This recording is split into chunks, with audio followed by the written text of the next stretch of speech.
Hi, I'm Celine, welcome back to my channel, and today I would like to talk about Virginia Woolf, and specifically about Virginia Woolf's nonfiction. Virginia Woolf is a historical author who lived in the 20th century, and she's most famous for her fiction writing, and specifically for her technique. She used a method that we usually describe as stream of consciousness writing, where the thoughts of the main character sort of follow this flowing pattern that more closely resembles how we actually think. For some reason, I got really obsessed with Virginia Woolf's nonfiction writing though, so I would like to give you a little bit of a guide of, if in case you're interested, if you think like, oh, what did Virginia Woolf write in a nonfiction way? Particularly if you would like to go beyond her most famous nonfiction work, which is A Room of One's Own, which I will also discuss in this video.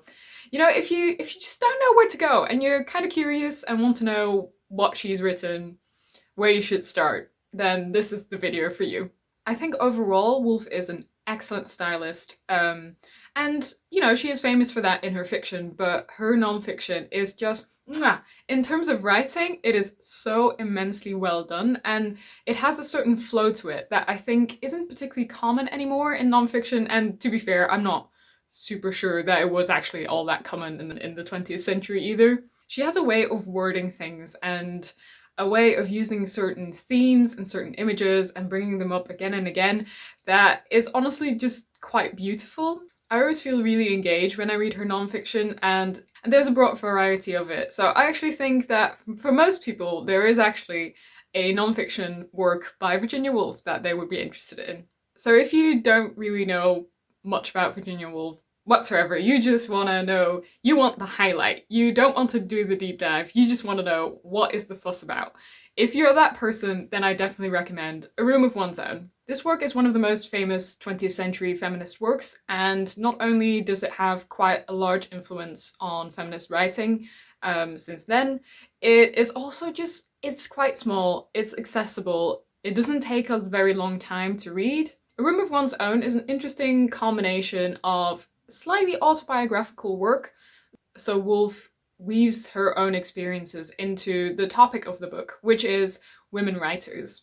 Specifically, she argues that women writers, in order to be creatives and in order to truly write, they need a measure of independence, and she describes it as having a room of one's own, but what I think this really means is some sort of financial freedom, as well as being able to take a step back from family obligations and actually having a space and time carved out for themselves. At the same time, she also does a little bit of a voyage into literature across the ages and basically wants to answer the question, why weren't there any great female authors before the 18th century? I actually don't fully agree with her that there were no great female authors before the 18th century.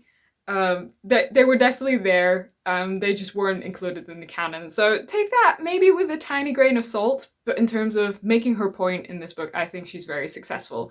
And if you just want the highlight, this is the way to go. If you're someone who is either just not really that into feminist thought, or someone who's already read A Room of One's Own and you enjoyed her writing style and you enjoyed the way she discusses literature and you're like, I want more of that, in that case, I think you should read The Common Reader. I have this vintage copy which doesn't have a cover, so I will put a cover up here. The Common Reader is a two-part project, so you've got The Common Reader 1 and The Common Reader 2 that she published at a later date. And in this, she takes some of her essays, because Virginia Woolf also wrote a lot of essays, a lot of book reviews, and she takes these and synthesizes them into, I would consider it her reading of the history of literature, particularly of English literature. And she writes these really interesting, beautiful deep dives into specific authors, specific texts, and the way she reads them, I find it's hard to explain, but what she does with it is something that I don't really see a lot of reviewers or contemporary nonfiction authors do. She almost writes with a certain tenderness and enthusiasm, and just, you can really tell that she's just completely in love with literature. And I too am slightly in love with literature, so there is just something really beautiful and really wonderful about reading just her journey into literature, and I was really impressed with just how much she's read. She's immensely well read, and sort of the connections she's able to make between very broad different periods and very disparate authors. So if you love books, I highly recommend start with the first Common Reader. The second Common Reader is a similar project as the first, but it focuses slightly more on biographical writing, as well as memoirs, letters, that sort of thing. It actually really opened my eyes to this whole other world of literature that I have barely touched on, and it has definitely motivated me to pick up more letters, biographies, memoirs, that sort of thing. I actually think the Common Reader would have quite a broad appeal. So if you're thinking like, A Room of One's Own doesn't really sound like me, then I highly recommend the Common Reader. I don't really think as a book lover you can really go wrong with it. If in addition to reading, you're actually really into writing, then I highly recommend her Writer's Diary. I again have this vintage edition because I just love collecting old books, but I will put the modern edition as a picture here. Throughout her life, Virginia Woolf kept a lot of diaries, so the whole selection of diaries would span several books. The Writer's Diary is a selection of those diary entries that her husband, after her death, has collected. And the entries are all about her thoughts and feelings about the texts that she's writing, her ideas, how she's feeling, pretty much anything that has to do with the process of writing and the life of a writer. I actually do write myself, and I found this book just fascinating. I think we all have this sort of glamorized idea of what it's like to be an author, and particularly what it would be like to be an author that is so highly regarded. You know, Virginia Woolf nowadays is seen as one of the greats, but her diary shows her, you know, just in the trenches of writing, being frustrated, getting stuck. She also talks a lot about her feelings towards reviews, which she had a very complicated relationship to. At one point, she's like, oh, I don't care what they say about me.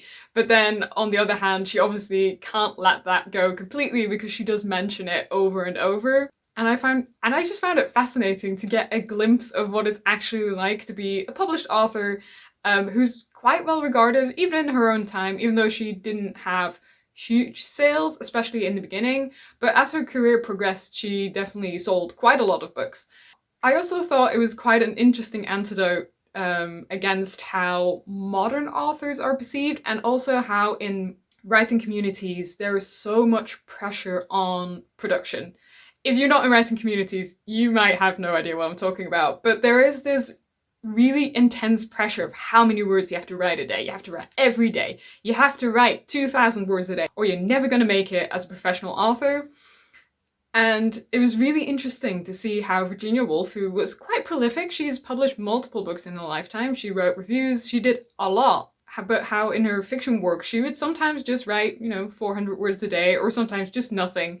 And I found that a really interesting contrast to how modern writing communities, which again is a very niche kind of thing, how they present their writing life. If you're not a writer, but you are interested in queer history, then I highly recommend the letters between Virginia Woolf and Vita Sackville-West. I also highly recommend this either if you're nosy and you just want to read people's letters, highly recommend this, or if you like reading romantic letters, then this is a good recommendation as well.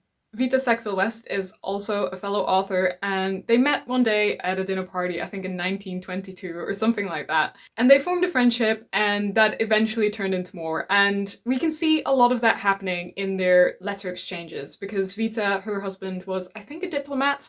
So she spends quite a lot of time abroad, I think mainly in India, but also some time in Germany, which meant that the main form of communication between them was through letters. And this is a fantastic collection of yearning, of love, of fascination between two women, but also between two writers. I think their letters are, from a literary perspective, really beautiful, while also at the same time being very mundane.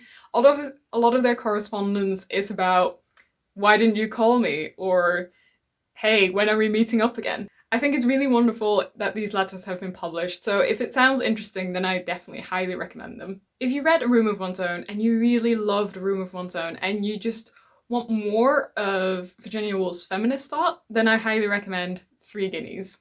This is the work that was published after A Womb of One's Own by quite a long span of time, and in it she discusses the topic of how could war be prevented, and specifically how could war be prevented by uplifting women in society and what change would that make. So this one is a lot less about literary women or writing or anything like that. This is a lot more about education, about women's rights to work, about women's rights in terms of having positions in society, about tradition. Quite a lot of it is about how tradition is actually really silly when we look at it with objective eyes, but that tradition has strengthened the patriarchy over the span of centuries. I have to admit, this was not a work of hers that I enjoyed, but it was just the topic, and I could really feel the anger and the frustration that underlies this work. So I would say that this one is actually quite challenging. But, you know, you might want to take on the challenge and read Three Guineas and just be upset with the rest of us. If you really love Virginia Woolf's fiction writing, I highly recommend Moments of Being. This is a collection of her autobiographical writings, so these are various pieces of various lengths, and some of them are written for a family member, some of them are written for a club that she was part of, and she applies her fiction methods on autobiographical writing, which I think is very interesting. I do think it helps if you already know a little bit about her life, so you're not completely in the dark and you only need to know like Wikipedia level of knowledge. Just read her Wikipedia page, just get a little bit of a sense of her family relationships, and especially about the death of her father. That sort of context I do think is very useful to have before you enter Moments of Being. But again, it has beautiful writing and is so interesting, and Virginia Woolf has such a great eye for the small things and the small moments that make up a life, so I also recommend this one, of course. Then finally, if you are ridiculous and you have read all of the things that Virginia Woolf has written, published in, you know, all of these various collections that have been made available to modern readers, and you're just like, I need more, that was not enough, then you can start reading the complete collection of the essays of Virginia Woolf, which is in 6 of these volumes. These collections contain all of the journalistic writing that Virginia Woolf did, so for years and years she wrote a lot of reviews, especially for, I think, the Times Literary Supplement, but she also wrote some other articles about various topics, and they're all collected in chronological order in these 6 volumes. Sadly, they are not easy to get to. I think they are mainly meant for academic purposes, so they are quite pricey. I've been able to find them in my local university library, so they might be available to you through a library system. Otherwise, I would say this is probably only for the die-hard fans. I love reading her reviews about various books that we don't really know about anymore. These were books that were popular over 100 years ago and have perhaps not stood the test of time, but I just love discovering new books and learning about what she thought of them, and I just love reading her nonfiction. It's so good. So if, like me, you've just run out of things that she had written and you just want to go full nerd, I do very highly recommend these essays, but they're not very easily accessible and therefore are not really a great place to start. However, if you run out of things, that is the place to go. I hope this video was informative, and I hope maybe it has inspired you to give Virginia Woolf a try. Even if you didn't like her fiction writing, I do think there are, although obviously there are similarities, I do think it is quite different when she focuses on something that is not a fictional world, and it is a lot more concrete, even if her style is rather flowy. So yeah, let me know what you think of Virginia Woolf's nonfiction, or what you think of her fiction. Those opinions are welcome too. Thank you very much for watching, and I will see you later. Bye! I do very highly recommend Victoria? Who the hell is Victoria?